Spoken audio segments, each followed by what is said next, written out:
काम से जान बचाए नहीं, काम में जान लगा दें। अपना पूरा दिमाग, अपनी पूरी ताकत, अपनी पूरी एनर्जी। कुछ लोग कहते हैं हमारे पास ट्रेनिंग नहीं है, एक्सपीरियंस नहीं है। मैं कहता हूं आपके पास वो जुनून नहीं है, वो पागलपन नहीं है जो आप कैरियर में कुछ हासिल करना चाहते हैं। क्योंकि जब तक आप जुनून में नहीं आएंगे, जब तक वो पागलपन की तरह अपने कैरियर में कामयाब होने के लिए पीछे नहीं पड़ देंगे, तब तक हासिल नहीं कर पाएंगे।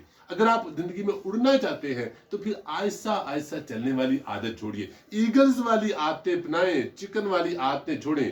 कभी आपने देखा होगा कि जब प्लेन रनवे पे दौड़ता है तो आहिस्ता आहिस्ता दौड़ता नहीं है, पूरी स्पीड से दौड़ता है। जब स्पीड के पीक पे जाता है तो फिर फ्लाई करता है, फिर उड़ता है। इसलिए आपको भी जिंदगी में आहिस्ता आहिस्ता चलने वाली आदतें छोड़नी होगी, आपको दौड़ने वाली आदतें अपनानी होगी, हार्ड वर्क वाली काम करना होगा, पूरी जान लगानी होगी। अगर वाकई ही जिंदगी में आगे निकलना चाहते हैं, किसी बुलंदी पर जाना चाहते हैं, किसी बुलंद मुकाम पर पहुंचना चाहते हैं।